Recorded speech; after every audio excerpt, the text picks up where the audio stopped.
Hi everyone, welcome to my messy studio and my channel. My name is Mark, and I'm an artist, an art professor, and a purveyor of fine YouTube content.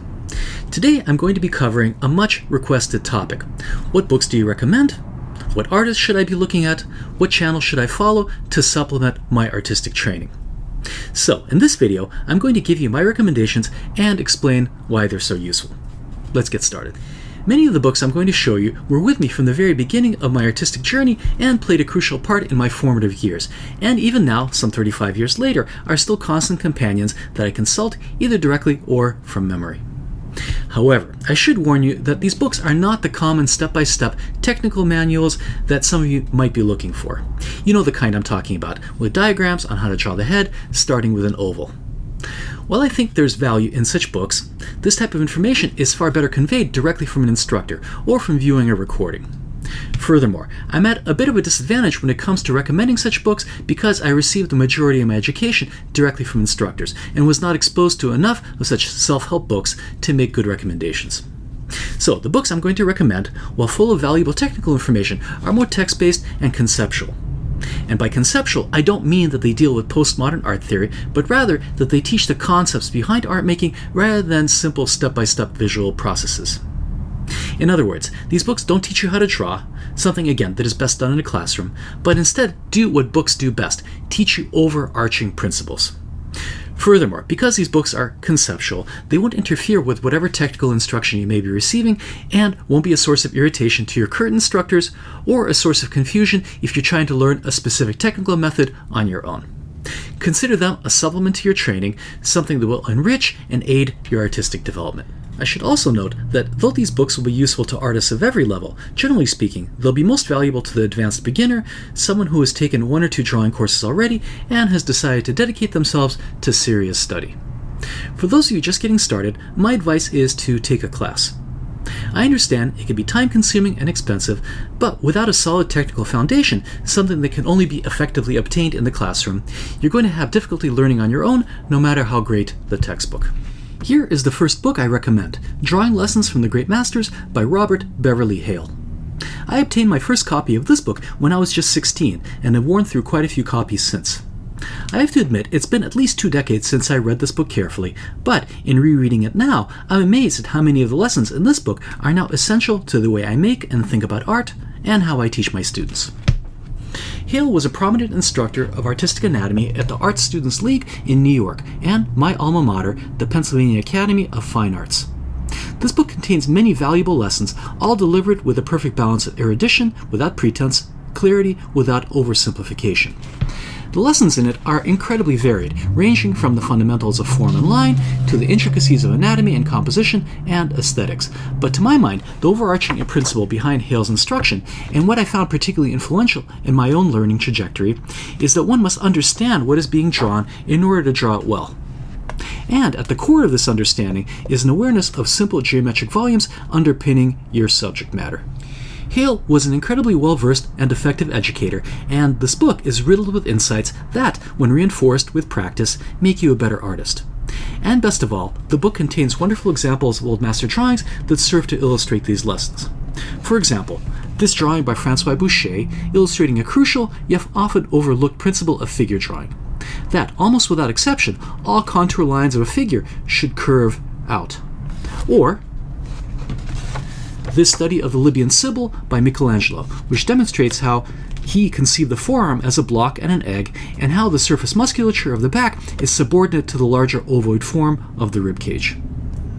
While the book is intended for the serious beginner, it's not easy, particularly as it progresses to the intricacies of anatomy and holds a density of information that is best suited for concentrated and repeated study.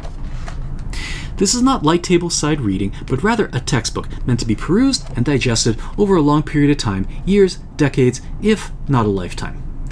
There are 2 other books by Robert Beverly Hale, Anatomy Lessons of the Masters and Masterclass in Figure Drawing, but those 2 books were not written by him, but are rather compilations of his lecture notes by his student Terence Coyle. This is not to diminish their value in any way, because both of them are very useful. Anatomy Lessons of the Masters will be of value to the serious student of figure drawing and is a wonderful resource for the study of anatomy. Like Drawing Lessons of the Masters, it includes wonderful examples of Old Master figure drawing that are used to illustrate various anatomical lessons. The book is broken down into body parts, so you can easily choose to focus on a specific area of the body, and also contains some wonderful anatomical plates from the classic treatise on the subject, Artistic Anatomy by Dr. Paul Richer, a book I will also talk about in a little while. By the way, recordings of Robert Beverly Hale's famous anatomy lectures can be found on YouTube, and though they suffer from poor sound and resolution, are still highly recommended viewing. For landscape drawing, here is another book that has been by my side for a very long time, On Drawing Trees and Nature by J.D. Harding, a Victorian artist and drawing instructor. Originally published in 1863, it contains what I think is the most complete and detailed account of how to draw trees and landscape, with the first few chapters dedicated to general drawing instruction and advice. Illustrated throughout with lovely plates, the book also contains numerous astonishingly beautiful drawings by the author. Like Drawing Lessons from the Great Masters, the instruction in this book is predicated on the idea that one must understand the workings of nature to draw it correctly, and each densely packed page introduces crucial principles that form the basis of effective drawing of trees and nature. For example, here's a page with 8 examples of what to do and what to avoid. Besides detailed practical technical instruction, the book is also full of general advice for the beginning student, touching on such topics as the benefits and pitfalls of copying master drawings, and the mindset that one should have to gain proficiency in drawing. Writing in the Victorian era had a tendency to be convoluted and verbose, and the text is not easy to follow. Furthermore, the illustrative plates do not line up with the text, so one has to be constantly flipping pages back and forth in search of the drawings to which the author is referring. Despite those irritations, a close reading of this book yields many surprising rewards, and I find myself learning and relearning something every time I open it. Another book that was of great assistance to me in my early years is this one, Painting Techniques of the Masters by Hereward Lester Cooke, who was a painter and a curator of the National Gallery of Art. While there are quite a few books out there that purport to teach the secrets of the masters, most with outdated and erroneous information, this is not what this book tries to do at all, which is why, after 50 years of publication, it still remains relevant and vital. Using old master paintings to illustrate his lessons, Cooke delves into all aspects of art making, from the basic elements of form and line to more complex considerations such as composition and artistic expression. Not only are these lessons revelatory, they often reveal aspects of the painting that you might not have otherwise noticed, making you see with an entirely different and more attuned eye. Furthermore, each lesson is followed by an exercise or suggestion that will allow you to fully absorb what you have learned. For example, here Cooke uses this painting by Raphael to discuss a compositional principle called point of tension. Cooke points out the ways Raphael creates a clash of opposing forces between the dragon and St. George and diagrams it in this little black and white image, and then gives you an assignment at the end to create a composition of your own that includes a point of tension. I believe this was the book that trained me to analyze old master paintings and see what lessons could be derived from them. But fundamentally, it also reinforced my belief in the power of the old masters to speak to us and to teach us powerful lessons. I have to admit, it's been many decades since I read this book, and I was surprised to find that there was more to it than just lessons drawn from the old masters, and that it dealt with other issues related to being an artist. For instance, there's an entire section dealing with the creative process, on how to deal with criticism, and how to find your audience. And it even takes on the question of whether an artist should get married. Here is another very valuable book, Creative Illustration by Andrew Loomis, an American art instructor and illustrator. This is a book that I discovered only after I became interested in illustration a few years after my art school days. Part of it had to do with the fact that it was out of print for many years, but a bigger part of it was that in many fine art departments, illustration is held in contempt. This is a terrible shame because a great deal of traditional technical knowledge that was neglected and forgotten in the fine arts was carefully preserved and cultivated in the commercial arts. Andrew Loomis's books are a wonderful case in point, and I wish I had encountered them earlier, because they contain a wealth of practical knowledge useful to fine and commercial artists alike. This sizable tome covers a large number of topics, with excellent chapters on composition, concept development, and color schemes. There are also plenty of great examples of various rendering techniques, pen and ink, dry brush, and various painting technique. The book was published in 1947, and parts of it are outdated, especially when it comes to the discussion of professional practice, but much of it is still just as vital and relevant as when it was written. I should note that Loomis wrote 7 books, including a very useful book on drawing called Successful Drawing, and a very popular book on figure drawing called Figure Drawing for All It's Worth. Unlike creative illustration, which, like my other recommendations, is more conceptual, those are more step-by-step visual guides. Loomis's method for constructing the head and figure is particularly influential, and I think it's a very good one, but best learned from an actual instructor that has mastered it and is able to guide you through it step by step and correct mistakes along the way. And since we're on the subject, I should also caution you not to mix methods. That is to say, if you're learning the Loomis system, master it before trying a different one on for size. Switching back and forth and trying to learn several systems simultaneously is a recipe for confusion. While the first 4 books are instructional, the next 2 I'm going to recommend are useful technical resources. The history of drawing materials is something that's often overlooked in artistic education, which is a terrible shame since it's a fascinating subject that can enrich and inform the way we draw. Furthermore, I think the achievements of the old masters cannot be fully appreciated without some understanding of the materials they used. This book, The Craft of Old Master Drawings by James Watrous, is a valuable resource on the drawing materials used by the masters and covers the history of everything from silver point to graphite. It also contains useful recipes on how to make traditional inks and detailed instructions on how to prepare feathers to make quills. Much of the book is technical and makes for dry reading, but I think the time spent is worthwhile. And along the way, there are actually some entertaining tidbits, such as this 16th century poem/recipe for iron gall ink. To make common ink of wine, take a quart, 2 ounces of gum, let that be a part, 5 ounces of galls, and coppers take 3, long-standing doth make it better to be. One of the lessons I learned from Robert Beverly Hale's book is the importance of artistic anatomy, which is why I recommend that anyone who wants to draw the figure well get themselves a good artistic anatomy book and spend years and years studying it. This is the one I recommend, not only because it happens to be my first anatomy book, not only because it was translated into English by none other than Robert Beverly Hale, but because, in my humble opinion, it's simply the best one out there. This is Artistic Anatomy by the French anatomist and sculptor Dr. Paul Richet. First published in 1889, it has been an invaluable resource for countless artists, and to this day remains the most popular text on the subject. Why do I like it so much? Because the plates are excellent, super clear and well labeled, and unlike many books which show only the superficial layers of muscles, there are plenty of plates here that show deep and middle layers. Also, in the back of the book, and you can see how much this book has been used, there are incredibly useful plates showing a figure doing different poses, and next to that figure, an anatomical chart showing the anatomy. These plates, as far as I know, exist in no other book, though I would be more than grateful to be corrected in my assumption. Is this the only anatomy book you'll ever need if you plan on studying anatomy in depth? No, but it contains enough information for a lifetime of study, and since I bought it at the age of 16, it has been a constant companion that I copy from often and even take along to figure drawing sessions for additional study. The book is not without its drawbacks, the most important of which is that the plates and the text are separate, requiring you to flip back and forth, and also the text is very dense and technical. However, if you're patient and focused and nibble on the subject little by little, this book offers a wealth of information that'll pay huge and immediate dividends in your figure drawing practice. Now that I've given you a few suggestions for instructional books, here are a few artists you should be looking at. This can actually turn into a massive list, so let's pare it down to those artists that'll be specifically useful to my predominantly pen and ink using audience. While you can find many high-quality master drawings online, I think physical reproductions in the form of books are still the way to go. Drawing from the screen fatigues the eyes, and let's face it, there are just too many distractions when you're in front of a computer. I'm going to omit the old standbys that everyone knows in my recommendations: Albrecht Dürer, Raphael, Michelangelo, Rembrandt, etc. You should have plenty of books with their drawings already, and if you don't, buy a full-length mirror, stare into it, and think about your life choices. One of the best landscape draftsmen to study is the Baroque painter Claude Lorraine, and this book, called the Claude Lorraine Album, is a terrific compendium of his drawings. Published in 1971, this book features 60 large, full-color reproductions of his drawings in a variety of media. Lorraine's landscape drawings are rarely equaled.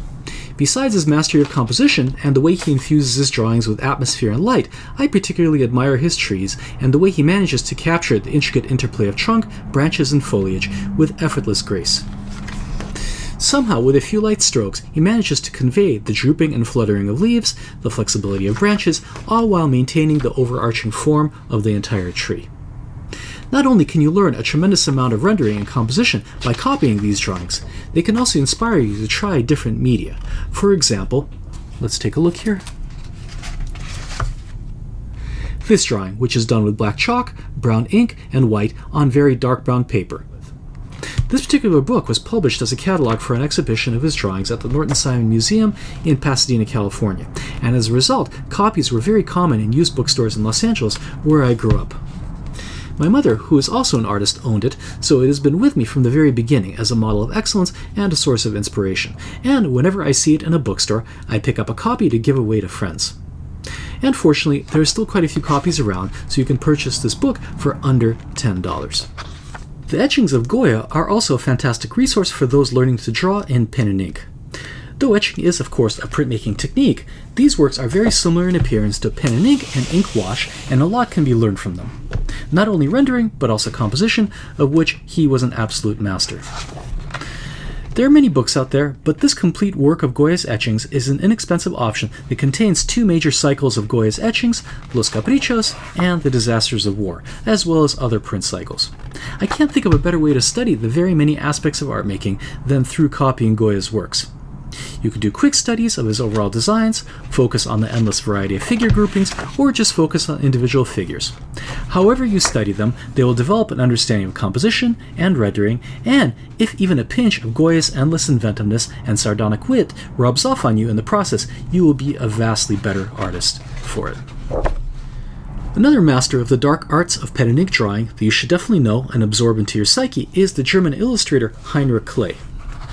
This incredibly energetic and imaginative artist had an uncanny ability to imbue his drawings with movement and humor, and somehow, despite the chaotic, rapid character of his inkwork, manages to capture subtle shifts of value and texture as well as carefully observed detail. His drawings of anthropomorphic animals are particularly excellent and are an essential study for any artist that wants to draw animals well. And though he is not compositionally as sophisticated or as psychologically powerful as Goya, his drawings are more academically solid, and there's still much to be learned in the way he makes use of white negative spaces in his many spot illustrations. One more artist you should know is the Swedish painter and printmaker Anders Zorn. His etchings are masterpieces of rendering and composition, and like Goya, would make excellent study tools for those working in pen, ink, and wash. Of particular value is his ability to simplify complex detail, his efficiency of stroke, and his use of dramatic light. He, of course, cannot compete with Goya in terms of pure compositional complexity and inventiveness of vision, but not every artist shares an affinity with Goya's eccentric, twisted, and frankly misanthropic worldview. Anders is of a more delicate and conventional disposition, but we have much to learn from him, and frankly, it's very limiting to only study artists just like ourselves. You never know what direction your work will ultimately take, so it's worth your time to study artists who see things very differently in the off chance that you'll be inspired by it and take your work in an entirely different direction. And of course, there are many more artists to look at, but perhaps this will be a subject for another video. In the meantime, buy these books and take a very deep dive into these artists, copy their work, and see what makes them tick. And by the way, I'll be doing a video where I copy and analyze the work of these 4 artists as part of my Pen and Ink Lessons of the Masters video series. Okay, the very last book I'm going to recommend is perhaps out of left field because it's neither instructional or a book of drawings. It's a memoir written by the 19th century painter Eugene Delacroix. As I see it, there are 3 truly great works of literature written by artists: the autobiography of Benvenuto Cellini, the letters of Vincent van Gogh, and this hefty 750-page memoir. It's been decades since I've read it, and then not in its entirety, so this will not be a detailed review by any means, but this was a steady companion to me in my youth, and I will always be grateful to have been exposed to it. Besides being a powerful, prolific artist, Delacroix was also unfairly gifted as a writer, and was an obsessive memoirist. This book is a tremendous gift, allowing us to wander through the mental galleries of a uniquely thoughtful and sensitive mind.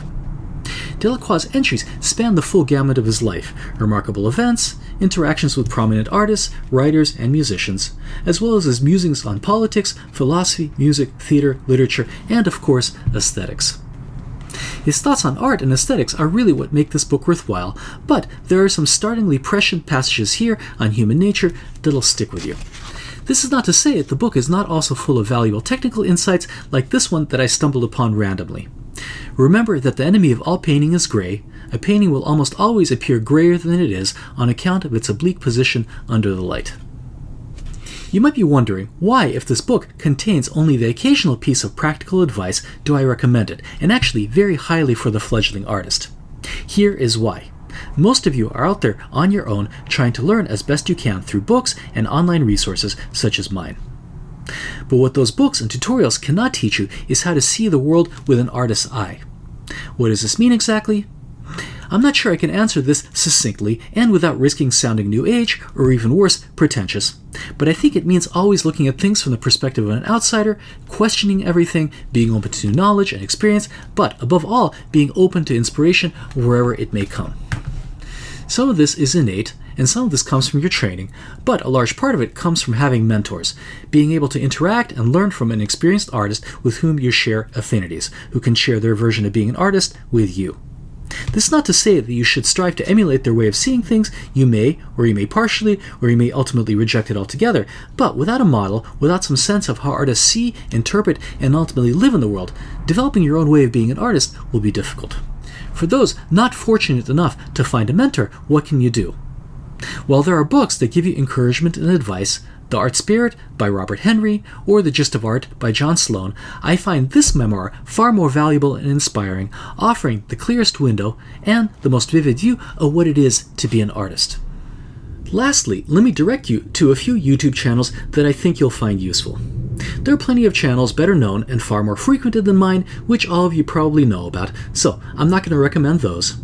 Instead, I'm going to direct you to a few criminally underwatched channels that anyone seeking art instruction should know about. The first channel is by the prominent artist and professor of drawing and painting, Mark Trujillo. His channel, like mine, started in response to the pandemic and has grown to about 70 well-crafted tutorials on figure drawing and figure painting.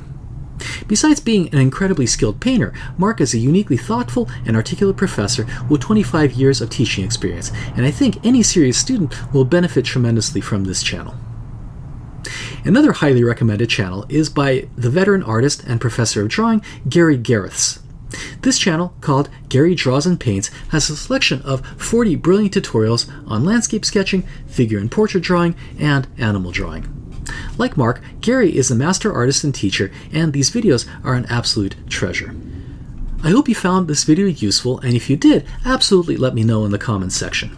While my plan is to keep making my usual videos featuring art instruction and art material and fountain pen reviews, I'd also like to expand the scope of my channel to include a broader range of art-related content, perhaps interviews with other artists, deeper dives into historical materials and methods, aesthetics, and the creative process.